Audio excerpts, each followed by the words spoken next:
The book of Ecclesiastes, chapter 3. I'm going to start at verse 1.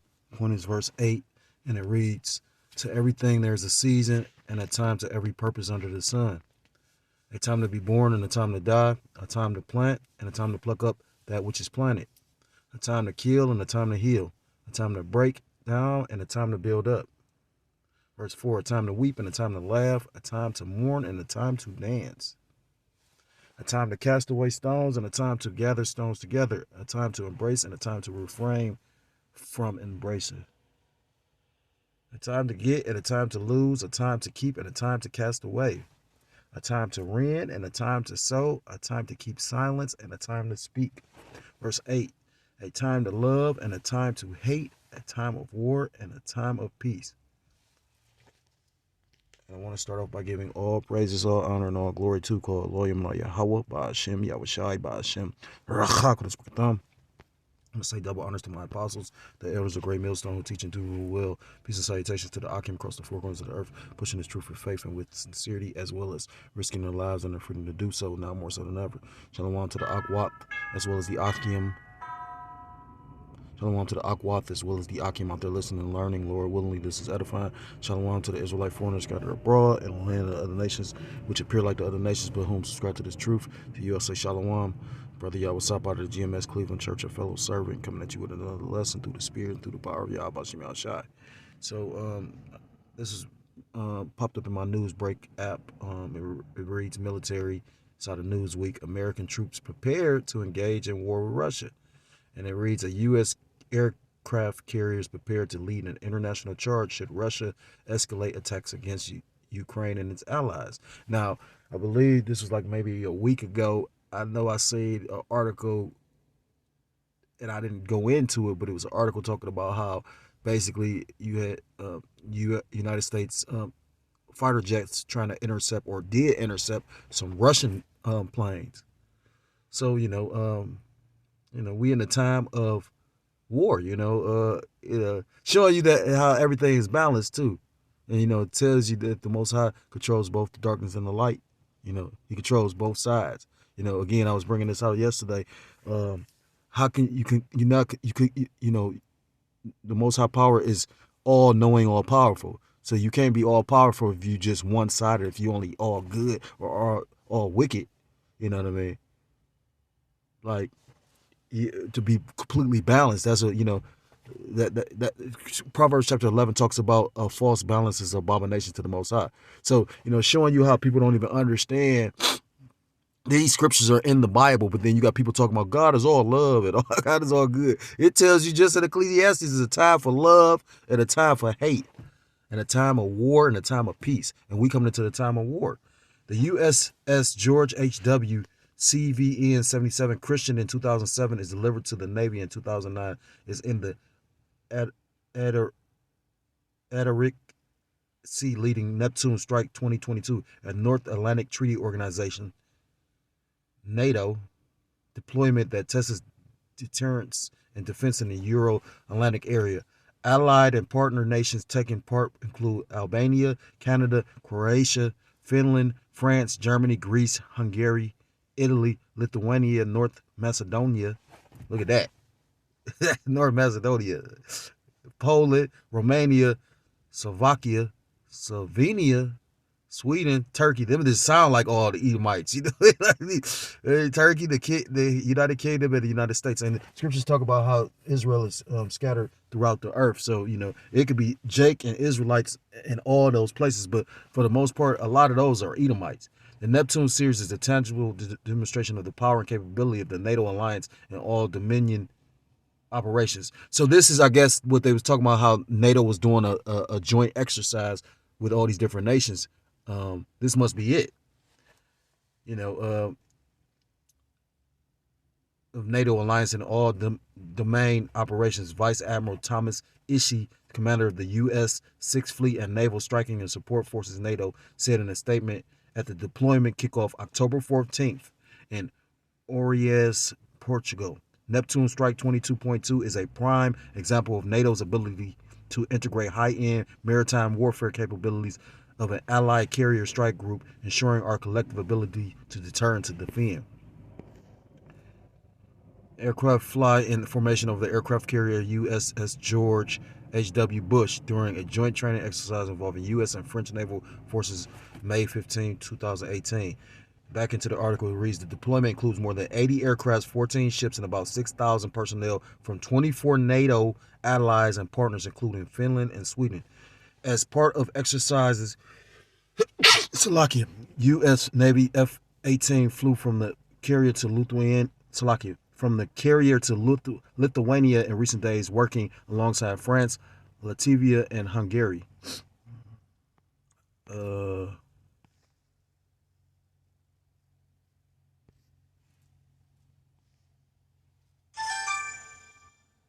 Our strength helps us prevent any miscalculations by sending a clear message. NATO will protect and defend every inch of Allied territory. He also warned Russia to not use false pretexts for further escalation, in reference to Russia accusing Ukraine of preparing to drop a radiological dirty bomb on its own territory. So, basically they said the whole purpose of this joint exercise was to show Russia how the NATO, the North Atlantic Treaty Organization, and the nations that's involved in that can come together against Russia. Because when you go into the history, that's the whole purpose of why this union was created in the first place, to combat, that bear. So we again in the time of war, and it's a spirit of war in the air. When you go into the book of Matthew chapter 24, this is a rumor of war. Matthew chapter 24 and verse I'm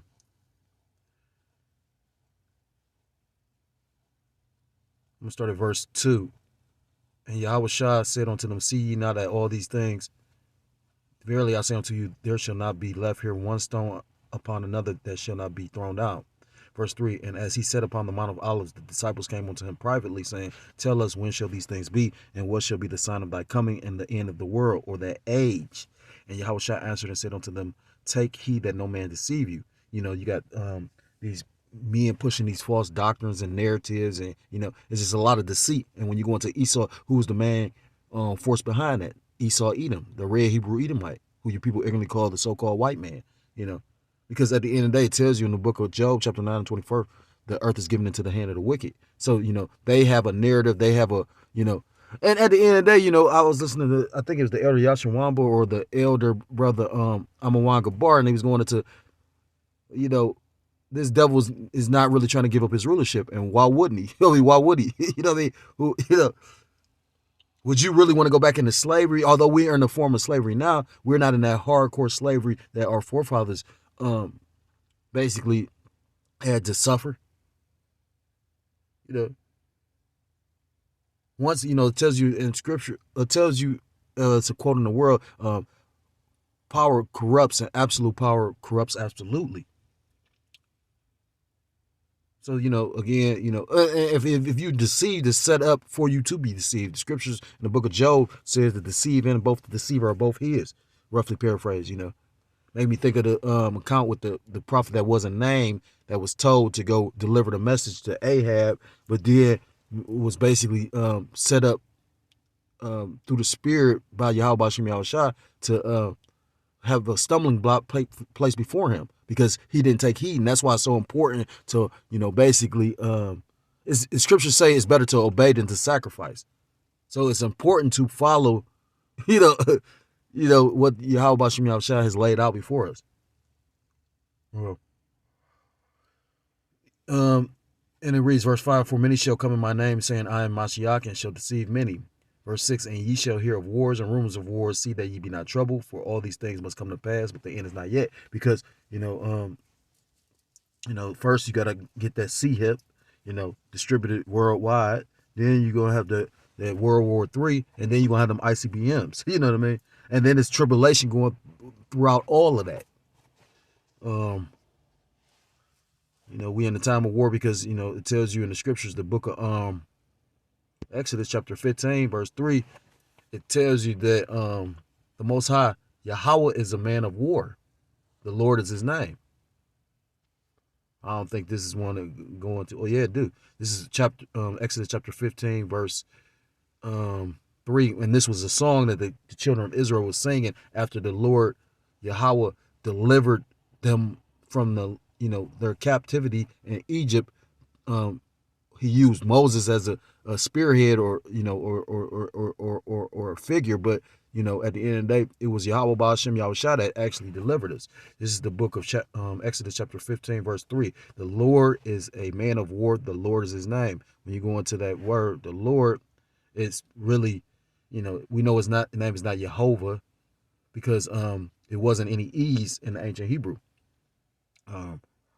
Ancient Hebrew only has 22 letters. The English alphabet has 26. Although the English alphabet is based off of the Hebrew. I believe the elder apostle Tahar did a video on that.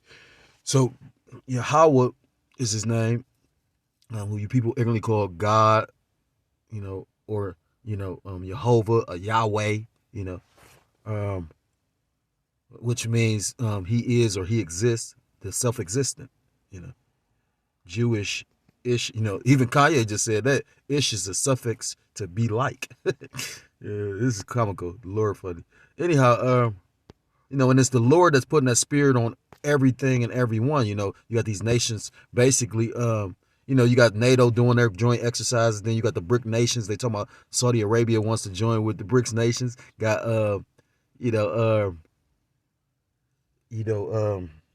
America upset. Biden talking about it's gonna be repercussions. When you go into the Saudi Arabia and the House of Saud, they call them, I believe those are crypto Jews, meaning hitting Jewish people, hitting Amalekites. So this is the book of Isaiah chapter 13. I'm gonna start at verse 1. The burden of Babylon, which Isaiah the son of Amos did see. So burden, when you go into that word burden, 48:53, a burden specifically tribute, singing prophecy. So the burden goes back to, it's a prophecy. Verse 2, lift ye up a banner. And what's the banner? These scriptures, the word, upon the high mountain, exalt the voice unto them, shake the hand, that they may go into the gates of the nobles. So, that mountain is this government, because when you go into summits, summit is like a mount.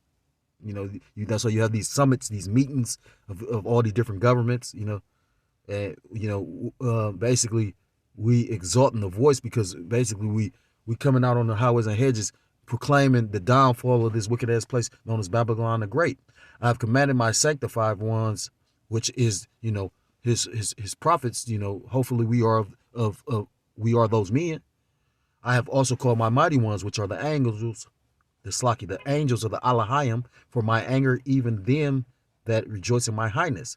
The noise of a multitude in the mountains, like as of a great people, a tumultuous noise of the kingdoms and nations gathered together. Because, like I said, you got NATO coming together with these joint exercises. You got the BRIC nations, Brazil, Russia, India, China, and South America. And then I believe it was just 2 more that just supposed to joined it. And now I believe Saudi Arabia is trying to join it. And that's why you have this tension over there in the Middle East. All this is leading up to that war of Armageddon, or the war of the valley of Yahweh Shaphat, meaning Yahweh's judgment. Armageddon. It reads, the nations gathered together, the Lord Yahweh.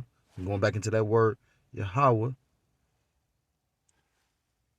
of hosts, meaning armies, because everything the Lord uses as armies, from the people to the Alahayim to the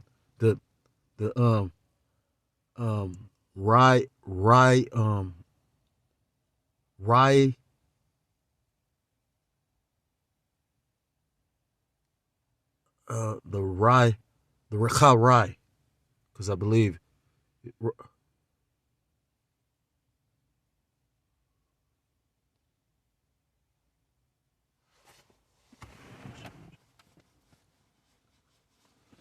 says Recha Rai, meaning evil spirits, because the Lord controls the Alahayim, the righteous spirits, as well as the wicked spirits, or the demons, which mean intellect or intelligent. So it says, gather together, the Lord of hosts mustereth the host of the battle. So it's the Lord basically preparing and planning this out and orchestrating all this from behind the scenes through the Alahayim that's working on the minds of these leaders. You know, I remember when before Putin actually invaded Ukraine, he said they, you know, the nations came together. They said they wouldn't even utilize any ICBMs because basically it'd be called what are called mutual assured damage, MAD, mutually assured damage. If one country shoots them, the other country gonna retaliate by shooting them. And then what happened?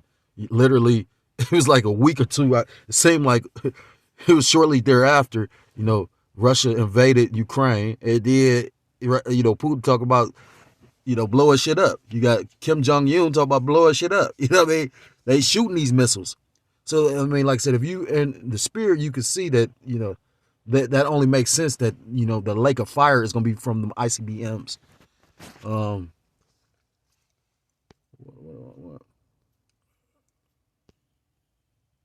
It's the book of Joel. I think it's chapter 3.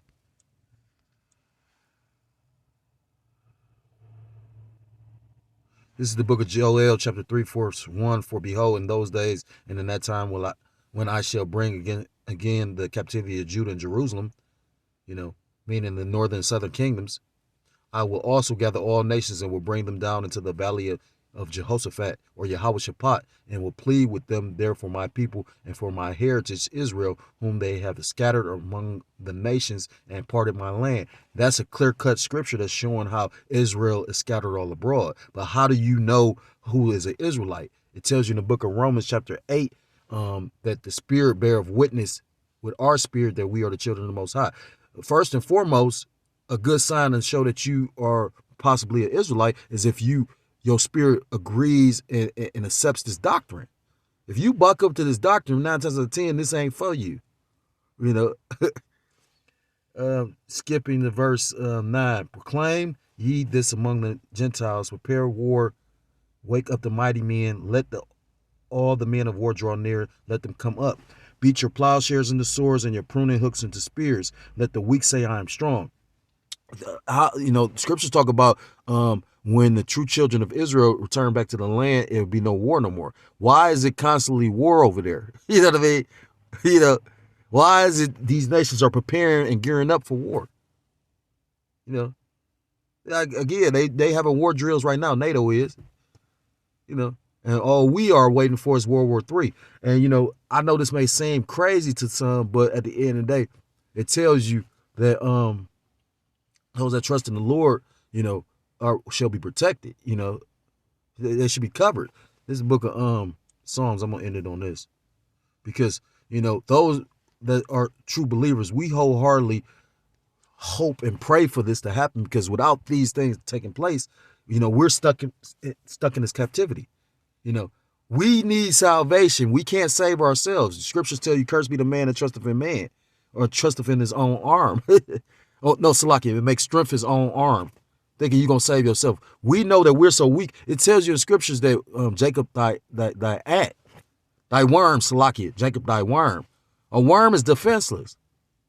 We don't have no true power here. You know what I mean? Even those that amaze these Edomites and these people in these all these different heathens in this country, we still have no power. Look at, for instance, Kanye West. The elder was just speaking. I was listening to the elder Apostle Tahar video. He was just going into that. He talking about how this man's losing his wealth. You know, this man's supposed to be a billionaire, but you can't say what you want. You can't see your fucking kids. I couldn't see my kids. You telling me this man with all this money literally is on a level with a peon like me? The only thing that makes me not a peon completely is the fact that I have this truth. So in actuality, I'm beloved of the Most High. If he gave me this and opened my eyes up to this truth, but he could take this away as well. And that's why it's so important to fear Yahweh Ba'ashim Yahushua. You know, the Most High Yahweh Ba'ashim Yahushua has opened the eyes of certain men and then took the truth away from them to bug them out. Look at Saul, for instance. Perfect example of that. You know, he opened Saul's eyes even to the point where Saul was prophesying with the prophets. That's in the scriptures. And then took the spirit away and sent a wicked spirit, an evil spirit onto Saul. So, I mean, you know, again, you know, this is a rumor of war, you know. and we just anticipate in war. Because again, if you seen that new Punisher, well, the most recent Punisher with Thomas Jane and John Travolta, and basically he said in that movie, it was a Latin phrase they would say over and over. He said basically, in order to get peace, you must prepare for war. So we are anticipating and preparing for it, but we prepare spiritually. Because at the end of the day, like I said, it tells you in the scriptures in the book of Psalms chapter 91, and I'm going to end with this: he that dwelleth in the secret place of the Most High shall abide under the shadow of the Almighty, which is being in his truth. And you're going to be under the protection of Yahweh Bashem Yahushua. In the book of Proverbs chapter 18, it says, the name of the Lord is a strong tower, and the righteous runneth to it. Verse 2, I will say of the Lord, Yahweh Bashem Yahushua, he's my refuge and my fortress, my power, and him will I trust. Verse 3, surely he shall deliver thee from the snare of the fowler and from the noisome pestilence. Verse 4, he shall cover thee with his feathers, and under his wings shalt thou trust.